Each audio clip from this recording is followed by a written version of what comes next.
नमस्कार, हमारे इस खास प्रोग्राम में आपका स्वागत है। अभी हम मौजूद हैं डॉक्टर नवीन मेहता के साथ, जो सांची बुद्धिस्ट यूनिवर्सिटी में प्रोफेसर हैं। साथ ही साथ आप लेखक भी हैं। हाल ही में आपने एक नॉवेल लिखा है जो पब्लिश हो चुका है। इस नॉवेल का टाइटल है लव एट लॉकडाउन। इस नॉवेल से रिलेटेड कई बातों पर, कई विषयों पर हम डायरेक्ट आपसे और आपके इस नॉवेल में जो को-ऑथर्स हैं, उनसे हम सीधे बातचीत करेंगे। आपका इस शो में स्वागत है। मेरा सबसे पहला प्रश्न आपसे ये है कि लव एट लॉकडाउन कैसे ख्याल आया इसका? कहाँ से शुरुआत हुई? आमतौर पे हम देखते हैं कि नॉवेल्स के अंदर अपना ज़िंदगी का जो अनुभव होता है, लोग उसको उतारते हैं। तो ऐसा कुछ घटित हुआ या महज़ ऐसे ही शुरुआत इसकी हो गई थी? पहले तो आपका स्वागत है कि आपने एक ऐसे विषय को मेरे ख्याल से प्रस्तुत करने का प्रयास जनमानस के बीच में किया है जिसकी बहुत ज़रूरत है। क्योंकि लव एट लॉकडाउन, उसका जो पंच लाइन है, love can not be quarantine. प्रेम कोई भी किसी भी वक्त उसको किसी भी सीमाओं में बांधा नहीं जा सकता, वो चाहे विपदा की बातें हों। तो मुझे लगता है जब ये कोविड-19 चल रहा था, लोग घरों में थे, कैद थे, तो एक पक्ष समाज का जो डॉक्टर थे या पुलिस वाले थे, वो मसीहा के रूप में उभर रहे थे। तो उनको देख रहे थे किस तरह वो अपनी ज़िंदगी को एक चैलेंज को लेते हुए अपनी ज़िंदगी की परवाह नहीं कर रहे थे और बहुत आगे तक वो मेरे ख्याल से जो हम सोच भी नहीं सकते उस हद को पार करते हुए लोगों की सेवा में लगे हुए थे। ऐसे समय यदि हम किसी डॉक्टर को देखते हैं तो ऐसा लगता है वो देवता के रूप में है। तो देवता भी यदि हैं और मुख्य रूप से इंसान हैं, उनमें भी एक दिल धड़कता है आम जन की तरह। तो क्या ऐसे संबंध जब जो उस समय उनके यदि इस कहानी में जो पात्र हैं वो उस दौर से गुजर रहे हैं जब उनका मिलन होना है, तो क्या जब परिस्थितियाँ ऐसी होगी तो क्या उन्हें वो परिस्थितियाँ अलाउ करेगी अपने प्रोफेशन के साथ, अपने जो उनका जो नैसर्गिक जो चीज़ें एक इंसान में होती है उसको लेकर आगे बढ़ें, उसके बारे में थोड़ा सचेत रहें। तो इन तमाम बातों को लेकर मैंने सोचा कि क्यों ना एक नॉवेला लिखा जाए। पहले बताना चाहूँगा कि आपकी बात सही है कि नॉवेला के रूप में हमने उसको प्रस्तुत करने का प्रयास किया है। क्योंकि एक नॉवेल जो है वो बड़ा वृहद रूप हो सकता है, उसमें काफ़ी चैप्टर्स हो सकते हैं और एक शॉर्ट स्टोरीज़ आप समझते हैं वो शॉर्ट होती है। तो बीच का जो भाग है, मध्यम मार्ग जिसको कहें हम, वो नॉवेला होता है, जिसमें बहुत कॉम्पैक्ट रूप से जो बातों को कहा जाए। और मेरे ख्याल से 4 चैप्टर पर्याप्त थे, घटना बड़ी थी, काफ़ी चीज़ों को जुटाया जा सकता था, परंतु समय और आजकल जो आप पढ़ने का भाव भी देख रहे हैं, वो लिमिटेड चीज़ों को टू द पॉइंट और बड़ा प्रिसाइज वे में आपको बातों को कहना होता है। तो हम चारों लोगों ने तय किया कि कुछ ऐसा रचना को हम आकार दें जो कि समकालीन हो और हम लोगों के दिल से हमारे समय से गुजरी हुई है, हमने उसको दौर को देखा है। मेरा अगला प्रश्न स्वर्णिमा आपसे है, चूँकि आप एक डेंटिस्ट हैं और इस नॉवेला में आप को-ऑथर भी हैं। तो मुझे ये बताइए कि क्या ये रियल लाइफ़ एक्सपीरियंस है या फिर कुछ चीज़ों को आपने देखा, उसको कुछ रिलेट करने की कोशिश करी? क्या है इसके अंदर? कुछ ऑटोबायोग्राफिकल एलिमेंट है इसके अंदर? ऑटोबायोग्राफिकल एलिमेंट तो नहीं है इसमें, फिक्शियस है ये। बट हाँ, जो अपने आसपास सारा हम देखते हैं, अपने कोलीग्स को देखते हैं, सीनियर्स जूनियर्स सबको देखते हैं, तो उसमें जो इमोशंस होते हैं लोगों के, प्लस उनकी रिस्पॉन्सिबिलिटीज़ होती हैं, इन सब का कलेक्टिव जो भी समझ में आता है, उस हिसाब से फिर हमने डिस्कशन की थी चाचा के साथ में। तो उसके बेसिस पे हमने थोड़ा सा इसको डेवलप किया, इस थॉट को पूरा। और उस वक्त जब लॉकडाउन का टाइम चल रहा था, तब भी हम बैठ के डिस्कशंस करते थे इन सब बातों पे, और हम देख भी रहे थे कि हाँ, डॉक्टर्स पे क्या क्या रिस्पॉन्सिबिलिटीज़ हैं, प्लस उनकी पर्सनल लाइफ, जो दोनों को बैलेंस करते हुए चलना रहता है। तो उसके हिसाब से फिर हमने इसको डेवलप किया था पूरा। इस नॉवेला के जो मेन कैरेक्टर्स हैं वो कहीं न कहीं रियल लाइफ़ से कुछ मैच खाते हैं या फिर थोड़ा उसके बारे में बताइए दर्शकों को? नहीं, रियल लाइफ तो नहीं है, बट रिलेटेड रहते हैं थोड़ी बहुत चीज़ें। बट हाँ, उसको हमने पूरा अपने हिसाब से पूरा डेवलप किया, क्योंकि ये सब फिक्शियस है। मेरा अगला प्रश्न राजनिधि आपसे है। आप भी चूँकि इसमें एक को-ऑथर हैं। मेरा प्रश्न आपसे है कि नॉवेल में आपको को-ऑथर बने आप, तो पहले से प्लानिंग थी या फिर ये लोग लिख रहे थे आपसे, आपके परिवार के बड़े लोग लिख रहे थे तो आप ऐसे ही शामिल हो गई इसके अंदर? क्या था ये सब? प्लानिंग ये कोविड के टाइम डिस्कशन चलता था घर पे इस नॉवेला का, तो हाँ, थोड़ा बहुत पार्टिसिपेशन था इसके डिस्कशन में मेरा भी। कैरेक्टर्स के ऊपर और जो प्लॉट ट्विस्ट है, संजू वाला जो कैरेक्टर है उसके ऊपर डिस्कशन जब होता था तो उसमें कंट्रीब्यूशन था मेरा भी। चूँकि आप भी डेंटल की पढ़ाई कर रही हैं, तो अपने कॉलेज में जो भी आप इंसिडेंट्स देखती हैं या जो डॉक्टर्स का रहना या जो आपके प्रोफ़ेसर्स हैं जो सिखाते हैं, उसको किस तरीके से आपने यूज़ किया है लिखते समय? जो आपने कैरेक्टर्स को उसमें उतारा है या जो स्टोरी डेवलप की है, उसमें उन चीज़ों को कैसे मदद मिली आपको, मतलब उतारने में? जैसे हम लोग असली जो लोग होते हैं जो हम कॉलेज में देखते हैं, प्रोफेसर्स हुए या सीनियर्स हुए, वो लोग सब अपने वर्क के प्रति बहुत रिस्पॉन्सिबल होते हैं और वो कैरेक्टर्स नॉवल में भी वैसे ही हैं। मतलब उनकी जो पर्सनल लाइफ है उसके अलावा वो अपनी वर्क लाइफ को लेके काफ़ी रिस्पॉन्सिबल थे और प्रेजेंट थे उसमें भी। कोविड के टाइम के बारे में है उसमें, और जो भी फंगस वाला पूरा इंसिडेंट है तो उसमें एक डॉक्टर का रोल प्रॉपरली दिखाया हुआ है नॉवल में। मेरा अगला प्रश्न है सुनिधि आपसे। आप चूँकि सबसे कम उम्र की को-ऑथर हैं इसके अंदर, मेरा प्रश्न ये है कि आपको कैसा महसूस हो रहा है? आप एक इतनी कम उम्र में एक नोवेला के को-ऑथर बन गई, कैसा महसूस हो रहा है? I am really glad to be a part of this. पापा को क्रेडिट जाता है, उनका ये आइडिया था और हम तीनों ने बहुत हेल्प करी है उनकी इसमें, मतलब उनको क्रिएटिवली हेल्प करने में, आइडियाज़ देने में, and I am feeling good.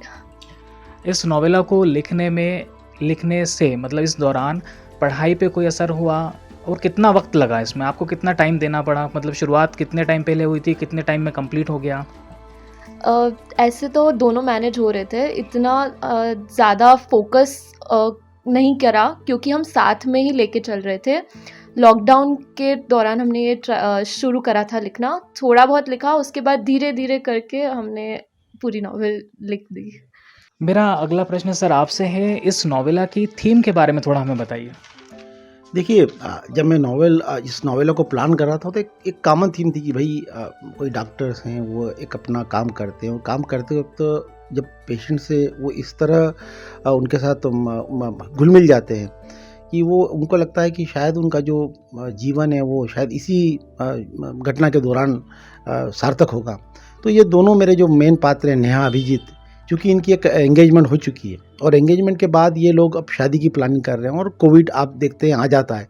आता क्या है, पूरी तरह हर जगह त्राही मचाता है। ये स्टार्टेड हो जाएगा, परंतु आप देख रहे थे उस समय जो ENT स्पेशलिस्ट थे वो सारे शहर में इंक्लूडिंग उज्जैन में भी लगे हुए थे कि किसी प्रकार की हानि ना हो, किसी प्रकार का इस तरह का कोई डिस्टार्शन नहीं हो।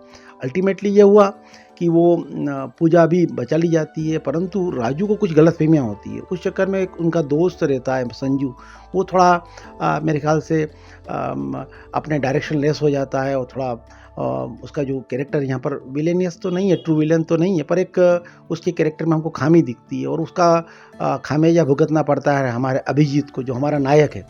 और उसके साथ उसकी घटना इस तरह होती है कि उसको माथे पर हथौड़ा मारा जाता है संजू द्वारा और वो फिर वहाँ पर कोलेप्स तो नहीं होता, पर उसकी जो हेड इंजरी काफ़ी सीरियस होती है। अल्टीमेटली वो अपनी आंखों को खो बैठता है अभिजीत, परंतु नेहा इन सब के बावजूद भी फिर एक मेरे ख्याल से भारतीय जो नारी का एक पक्ष रहता है कि वो इस तरह सशक्तिकरण के दौर में है और वो अपनी एक इमेज बना रही है, अपने आप को इस्टेब्लिश कर रही है, तो वो यहाँ पर उसको साथ देती है और हमेशा का जीवन का साथ मेरे ख्याल से जो डेंटिस्ट की मेरे ख्याल से सबसे बड़ी पहचान है, तो अपनी स्माइल को स्प्रेड करते हैं और दोनों मेरे ख्याल से वही स्माइल को पूरी दुनिया में स्प्रेड करेंगे और ये मैसेज देंगे कि love can not be quarantine. मेरा अगला प्रश्न राजनीति आपसे है, चूँकि ये नोवेला पब्लिश हो चुका है और ऑनलाइन प्लेटफॉर्म्स पे भी उपलब्ध है, लोगों से कैसा रिस्पांस मिल रहा है? लोग तारीफ़ कर रहे होंगे, क्या कह रहे हैं लोग?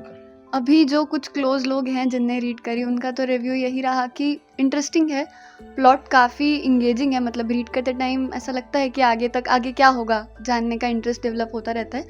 अच्छा रहा रिव्यू ओवरऑल, अच्छी, मतलब जैसा हम चाह रहे थे वैसे ही रिव्यू आया अभी तक तो। मेरा अगला प्रश्न है कि इस नोवेला के अलावा, इसके अलावा हम बात करें तो आप क्या जॉनर पसंद करते हैं और किस ऑथर को सबसे ज़्यादा पसंद करते हैं? मेरे फेवरेट जॉनर क्राइम्स और सस्पेंस और डिटेक्टिव नॉवेल्स वाली ज़्यादा रहती हैं क्योंकि उसमें प्लॉट ट्विस्ट्स बहुत सारे होते हैं। ज़्यादातर मैं सत्यजीत रे को पढ़ती हूँ और डिटेक्टिव नॉवेल्स वगैरह रहती हैं क्योंकि उसमें आपको बहुत सारे ऐसे पॉइंट्स निकल के आते हैं जो हम नॉर्मली मिस आउट कर देते हैं, तो मुझे वो पसंद है ज़्यादा।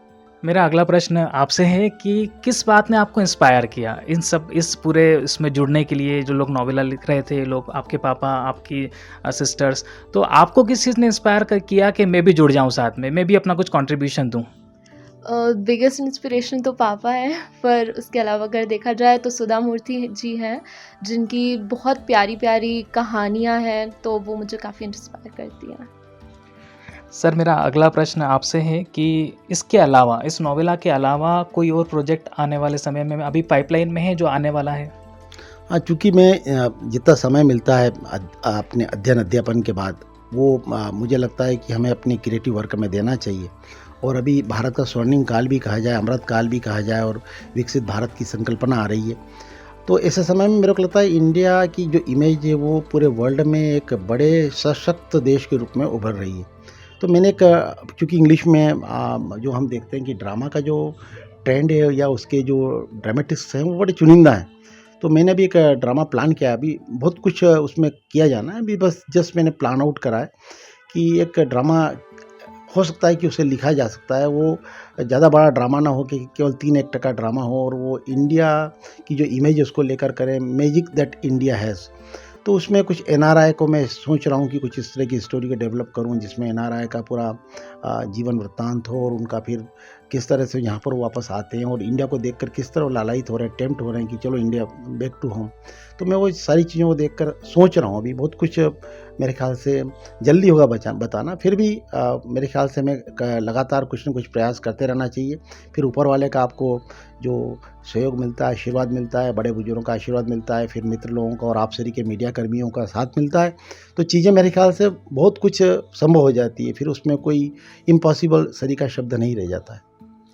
मेरा अगला प्रश्न ये है कि बहुत सारे लोग छोटे शहरों से आते हैं, उनमें काफ़ी स्किल्स हैं, काफ़ी टैलेंट है, वो लोग लिखना चाहते हैं या उन्होंने लिखा भी है, लेकिन एक प्लेटफॉर्म उनको नहीं मिल पाता है या प्रॉपर गाइडेंस नहीं है कि कहाँ पब्लिश कराएं, कैसे कराना है, चीज़ें कैसे होंगी आगे। उनके लिए एक आपका संदेश क्या हो सकता है? बहुत अच्छा प्रश्न पूछा आपने, क्योंकि उज्जैन भी यदि देखा जाए तो बड़े शहरों की तुलना में एक छोटा शहर है, परंतु धार्मिक रूप से काफ़ी महत्व रखता है। तो ऐसे में कई यहाँ पर मेरे ख्याल से छुपे लेखक होंगे, वो जो बड़े अच्छी कलम उनकी होगी और उनको अल्लाह ताला ने, ईश्वर ने, उनको परमेश्वर ने इस मेरे ख्याल से स्किल से नवाजा होगा। परंतु इसके बावजूद भी कुछ चीज़ें हैं जो यदि वो करेंगे तो मेरे ख्याल से मुझे भी फ़ायदा हुआ, उनको फ़ायदा होगा। लगातार लिखते रहें, कभी हार न माने, और जो कुछ लिखा है उसे अपने मित्रों को दिखाएं, छुपाएं नहीं, और यदि उसमें लगता है कोई सुधार करने की गुंजाइश है तो बार बार दोहराएं। और उसमें यदि जब तक परिमार्जन नहीं हो जाता है, हमारे आसपास कई लोग हैं, उज्जैन भी मेरे ख्याल से साहित्य की दृष्टि से कालिदास के ज़माने से एक बड़ा साहित्य का केंद्र रहा है, और अभी भी यहाँ पर बड़े साहित्यकार हैं। शिव मंगल सिंह सुमनसरी के यहाँ दिग्गज कवि रहे हैं, अभी भी यहाँ पर कई हमें साहित्यकार दिखाई देते हैं। तो उनका हम सहयोग लें, उनसे मिलें, झिझके नहीं, बात करें। और प्लेटफॉर्म की बात कर रहे हैं आप, तो बात बिल्कुल सही है आपकी कि डिजिटल प्लेटफॉर्म्स हैं, आप सेल्फ पब्लिशिंग कर सकते हैं। ज़रूरी नहीं कि आप हर किताब को मार्केटिंग के उद्देश्य से लिखें, अपने सेल्फ प्लेजर के लिए, स्वांतः सुखाय, मैंने आप अपने खुद के सुख के लिए भी लिखें, और उसको देखें कि यदि आप अच्छा लिख पा रहे हैं और कंटिन्यूसली लिख रहे हैं तो एक आपका मार्केट में निश बनेगा। आप फिर उसमें अपने आप को धीरे धीरे परखेंगे, देखेंगे, तो हो सकता है आप, मेरे ख्याल से जो आप चाहते हैं, आपका ड्रीम है कि एक अच्छे प्रतिष्ठित लेखक के रूप में उभरें, तो उभरेंगे। और आजकल तो मेरे ख्याल से ऑनलाइन प्लेटफॉर्म पर ऐसी भी प्लेटफॉर्म है जहाँ आपको केवल अपनी मैन्यूस्क्रिप्ट भेजना है, वो एक्सेप्ट करते हैं और पब्लिश करते हैं, सारा वो खर्चा उठाते हैं, पर उसके लिए कंटेंट में मेरे ख्याल से बहुत दम होना चाहिए। तो कंटेंट मुझे लगता है कि काफ़ी अपने आप में एक मायने रखता है।